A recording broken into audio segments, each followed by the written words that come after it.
All right, so yeah, basically, I think the way this is going to go is I'm going to try and walk a little bit through who Nuance is, what do I do there, what project do I work on, and sort of take you guys through this journey that we went on starting a few years back to move away from kind of our legacy architecture, which was very heavily Oracle-based, and towards a Couchbase-oriented architecture, and then kind of where we're going in the future, which is a migration from our own hosted data centers out to the public cloud, potentially via Kubernetes. So talk a little bit about the Kubernetes operator, which I think was covered in great length in the session just before this, so I won't go into extreme detail, but that's kind of where we're looking to head.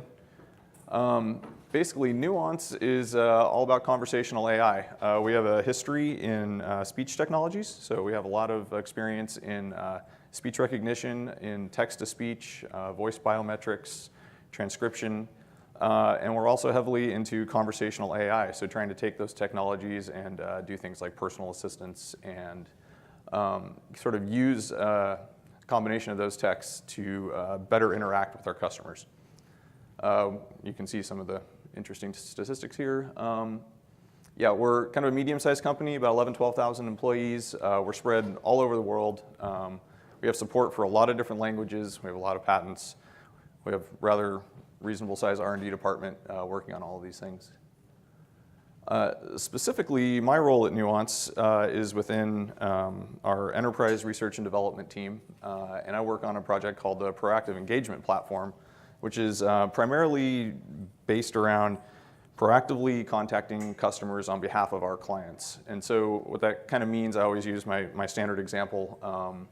If you flew here and you flew on a certain couple of airlines and you got a voice call or a text message or an email telling you, your flight was delayed, God forbid your flight was canceled, your gate got changed, a number of other kind of things of that sort, that was probably our technology sending that out. We do the same sort of thing for a lot of banks. We deal with fraud notifications. We deal with a whole variety of situations in the financial industry. We work with pharmacies. We work with insurance companies, kind of you name it. If a client is intending to contact their customers proactively in a sort of outbound nature, that's basically what this platform is built for. So in the beginning, and by beginning I mean maybe 15 years ago, this is kind of a very rough, super simplified diagram of what our platform looked like. And I'll walk you through it at a very high level because I don't want to get into the details of the old stuff too much. But the majority, this is a hosted in our data centers solution. It's multi-tenant, so there's only one instance of the platform running and it serves multiple customers at the same time. And the majority of our customers like to send us data via files, good old-fashioned SFTP. Some of them do interact with us via more real-time means, such as SOAP or REST. Sometimes we have like a queue-based integration, some things like that exist.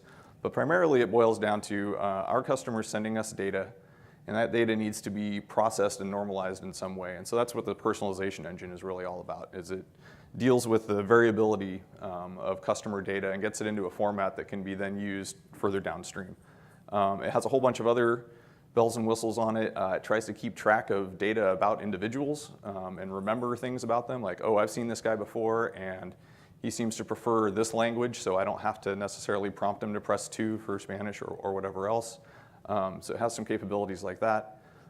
It was all built on top of a very large Oracle database, and it was one really big chunk of code. Personalization engine would take this sort of normalized data about individuals, including all of their contact information, and would then send this over to another very large piece of code called the communication engine, which was also built on top of a very large Oracle instance. And it would take that sort of raw data about an individual and would apply sort of a messaging template to it. Say, okay, I want to make a voice call to that person, and I want to play these audio prompts in this order combined with this text-to-speech to make that phone call actually happen and sound the way it's supposed to sound. Or I want to construct this dynamic text message that's specific to the user and send that out to them. And then, of course, everything kind of flows back upstream as well. We take the results of that, process those, send them back to the personalization engine.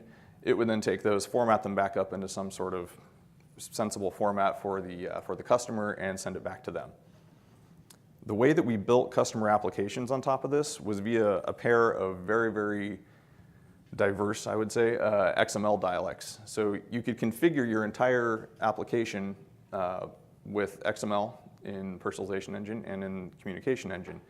And what we started realizing over time is as we were building more and more features on these things, we had to keep expanding this XML dialect essentially. And then we started building tool sets on top of that to make it more of a drag and drop or a more UI-based sort of exercise. And then we started building further abstractions on top of that to the point where we literally had compilers that were compiling down to these XML dialects, and the whole thing was starting to become so cumbersome that we realized we needed to shift. That was all coupled with the fact that the business was actually doing fairly well, and so our volumes were increasing, and we needed to scale. And we were starting to bump up against the limitations of what we could reasonably and cost-effectively do on top of Oracle.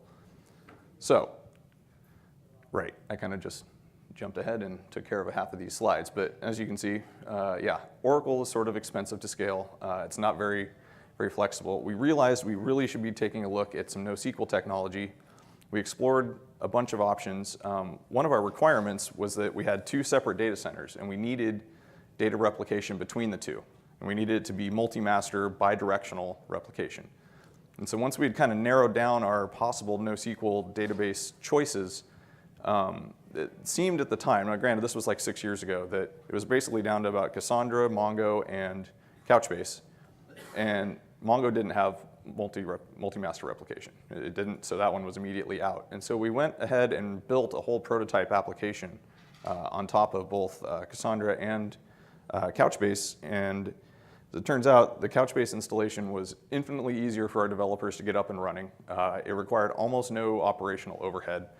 You really didn't have to know a whole heck of a lot about it. It kind of acted like a key value store, and everyone knows how to interact with a map if you're writing code. So it really fit. It worked. We ran some performance tests. It held up, and so that was the choice we went to. It was supremely flexible in terms of the data format. Obviously, we don't have a schema. The performance was there. This was years ago, and I think, quite honestly, as I was reviewing my notes from a few years back when we were doing this, I don't think we even had our application tuned to the point to actually stress the Couchbase instance. Like, I don't think we had evolved to that point yet because we were used to having the database be the bottleneck for so long that we just hadn't made that leap. The multi-master replication was huge. If anyone's ever tried to set up like advanced replication between 2 Oracle databases and then go try and do XDCR, it's like I blew minds in our team meeting when I showed that off for the first time because I was like, no, that was really 3 clicks and we were done. I mean, it is so simple and so easy. And honestly, I turned it on years ago and we haven't really thought about it since. It just seems to work. So that was huge, solved that problem. Obviously, we can scale horizontally now, which was great because, man, trying to scale an Oracle instance once you've already sort of optimized as much as you feel like you can optimize basically means bringing bigger hardware. And that was becoming a problem for us. We liked the fact that it was open source. The licensing cost was, again, night and day difference, super easy to use.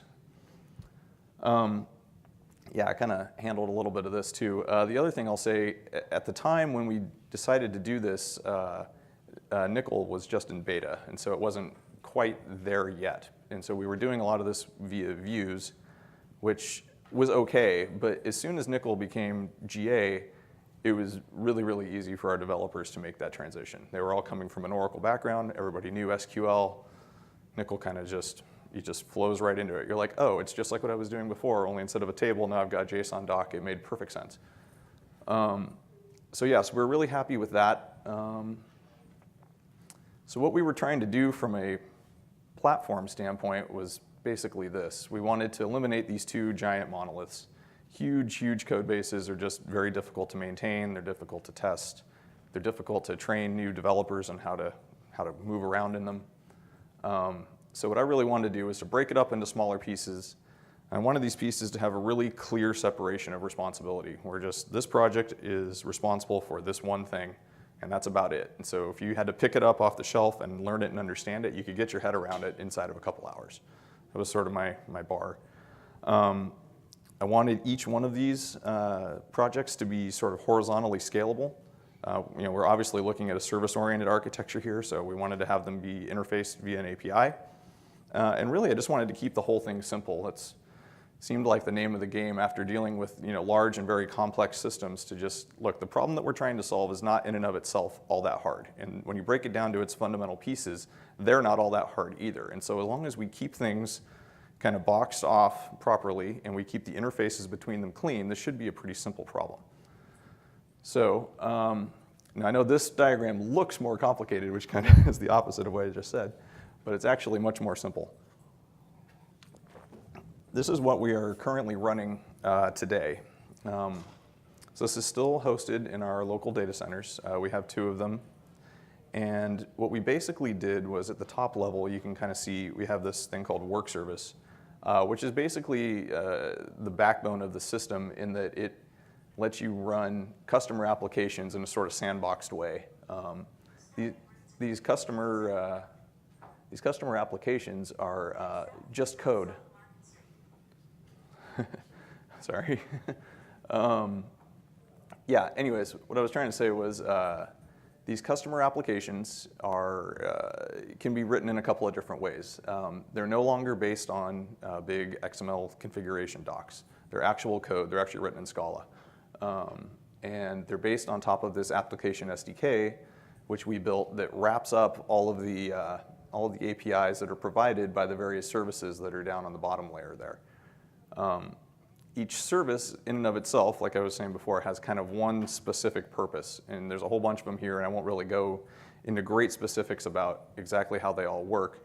But underneath each one of these, rather than having a large Oracle relational schema, what we instead have is just a single Couchbase cluster. We have a handful of buckets inside that cluster. We have some services that do share buckets, so all of our docs are namespaced properly to make that all work. But really, at the time when we first started, I think we only had, 8 or 9 physical servers that we were running these things on, and they were good size. They were like 32 core hosts. I mean, they were pretty good. But yeah, the performance of the whole platform was amazing. I mean, we had already blown the doors off of what our old platform could do. Not quite maybe an order of magnitude, but at least I would say double the throughput is about right.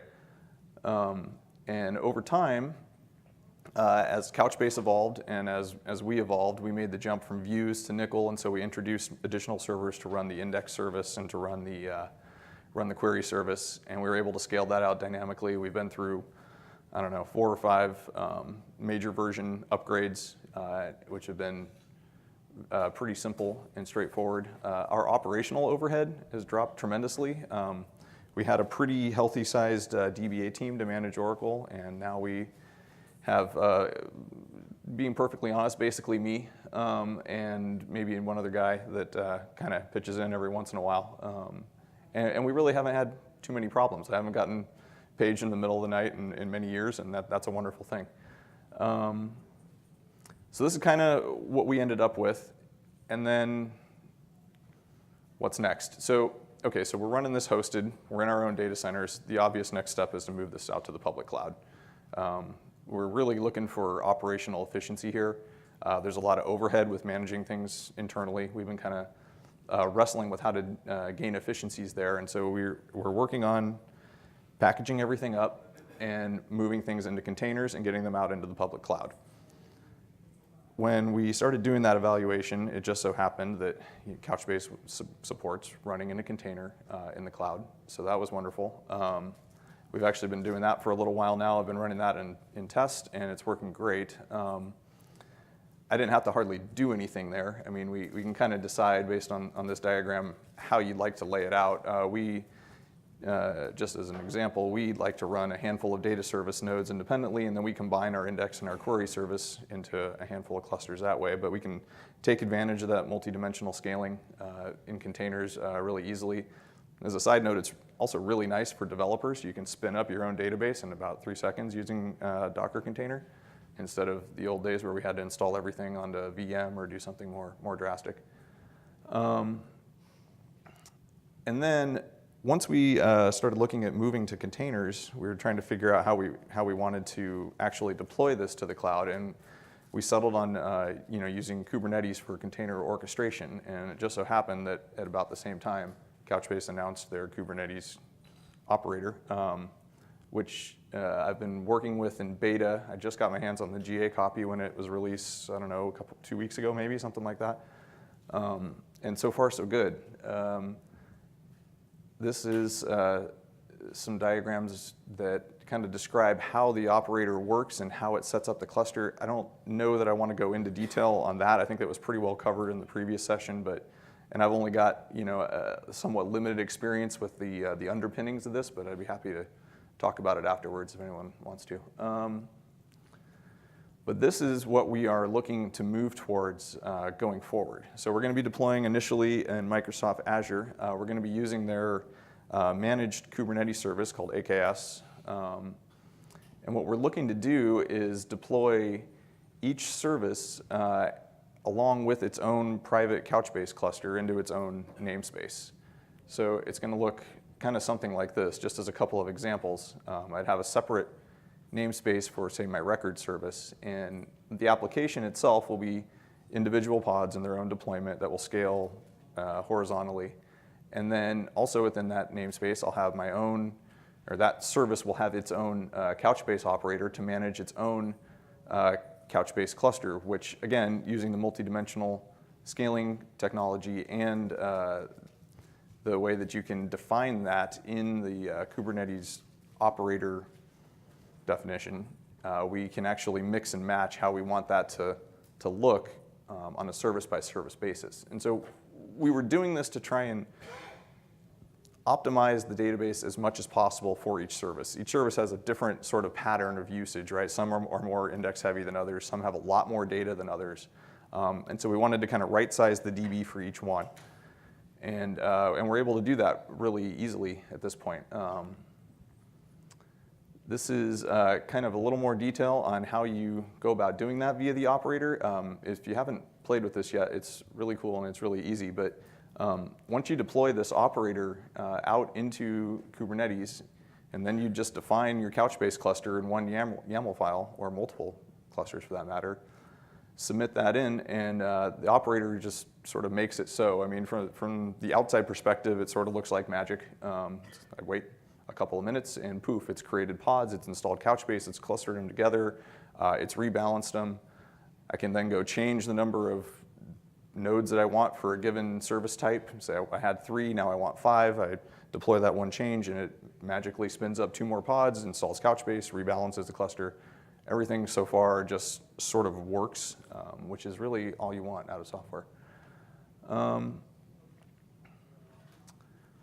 The other thing that this is doing for us, or I think is helping me logically think about it, is by deploying the database alongside the application itself, you sort of start to think about, I think, the application as one logical entity.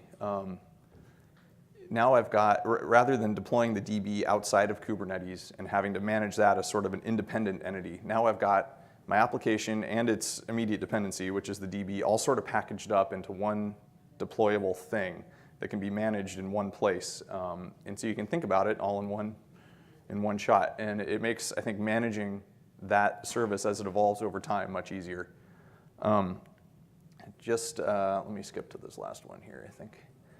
As far as the tool set that we're using or planning to use, this is not quite live in production yet, so some of this may change, but what we're looking at doing is basically creating Helm charts to represent the Couchbase operator and the Couchbase cluster itself, in addition to our own platform services, and then sort of wrapping those up as dependencies. So I should be able to have one chart that represents one of my services, which has a dependency on a Couchbase cluster, which has a dependency on the operator itself. And then I can actually package all of my services up together into one chart that has a whole bunch of subcharts, so one for each service. And now I've got one chart that basically represents my entire platform, which is great. And then what I'm going to do, or I intend to do, is package all that up using Terraform, if anyone's familiar with Terraform, to communicate with Azure to set up the quote-unquote physical resources that I need, the underpinnings for this whole system. So that'll create my resource group, my AKS clusters, the network security groups, the various components that I need at that level of the infrastructure so that that can all be checked in as code as well. So the end goal here is for me to have one checked in code base that represents the entirety of my system, from code to software to configuration to the environment itself, so the changes and deployment of that becomes sort of a one-click operation. And that I think is the sort of operational efficiency dream in my mind, and that's what I think we should be able to do with this. So given all that, I think, is that it? I think that was about it. Wow, that was perfect. You couldn't how's our have timing? timed that any better at all. I really do appreciate it. I tell you, it couldn't have been any better timing. Somebody must have actually been thinking about having this session come right after the Kubernetes session. Thank you, Tom. Yep. Hey, great job. I really appreciate it. Let's give Tom a hand. Trevor.